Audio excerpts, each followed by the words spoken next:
Assalamualaikum dan salam sejahtera. Sama saya Omni Karisa. Okey, hari ni saya nak buat sedikit penyampaian pasal mandi tapak pada hari Sabtu ni 18 Julai. Okey. So pertama sekali kita akan jumpa kita punya kita lah, ketua kita. Jom. Okey, sama kita dengan Cik Kri. Persiapan. Assalamualaikum warahmatullahi wabarakatuh. Saya Cik Kri daripada Gelanggang PSSBM Lang Merah, Gelanggang Masjid Taman Kasih. Kami malam ni kami buat persiapan untuk majlis mandi tapak Pelimau dan juga majlis seni pada 18 hari bulan 7 2026 pada hari Sabtu ini. Jadi datanglah beramai-ramai untuk meriahkan majlis kita pada hari itu. Sekian, terima kasih. Terima kasih Cik Kri.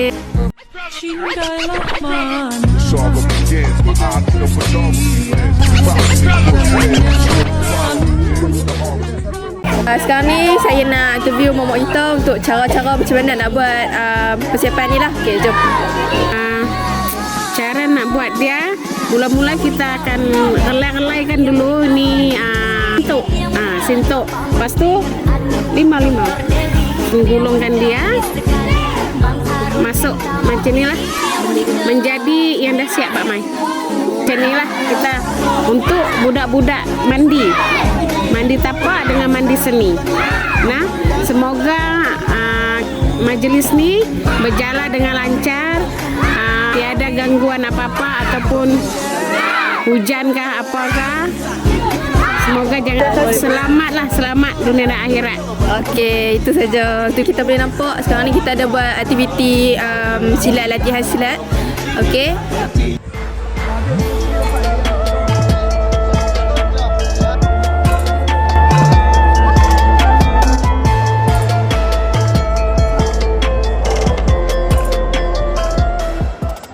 Ni mesti ada cara dan adat dia, ada sebab kenapa kita buat mandi tapak ni. Okey.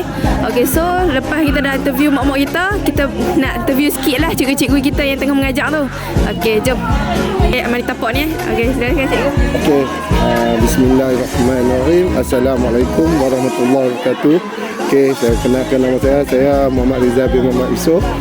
Okey, saya selaku pembantu untuk program mandi limau tapak dan seni pada 18 bulan 7 ni. Macam mana yang saya dapat tahu, alhamdulillah sambutan dari 4 gelanggang seramai 88 orang ke 100 orang. Dari saya selaku pembantu jurulatih, syukur alhamdulillah dari progres yang dikelola oleh Cikgu Kri bin Ramdi Ahmad Berjaya. Okey, dari saya tak ada apa, tak kulit gayung untuk semua. Kita lagi seorang. Okey, kita minta penjelasan sikit lah dan majlis hari Sabtu ni. Ya. Terlebih majlis tu. Majlis apa tu? Majlis mandi tapak. Mandi tapak. Baik, dengan seni pada hari Sabtu ni. Baik. Okey. Sedia maklum, Gelanggang Masjid Taman Kasih iaitu mengadakan majlis iaitu mandi tapak dengan mandi seni pada hari Sabtu iaitu berapa bulan? 18 hari bulan. Yalah sambutan tu amat menggalakkanlah daripada gelanggang-gelanggang pula. Jadi kita pun sudah menyediakan beberapa barangan-barangan iaitu macam limau, sintok dan bunga untuk mandi seni. Ini kan ada sambutan daripada gelanggang-gelanggang luar. Gelanggang-gelanggang luar tak silap saya daripada Nagamas saya ada. Lepas tu daripada Kuci Manja, gelanggang Lang Merah sekali, dan lagi satu mana kemungkinan attack lah kalau ada. Yang tu yang saya tahu ni. Okey.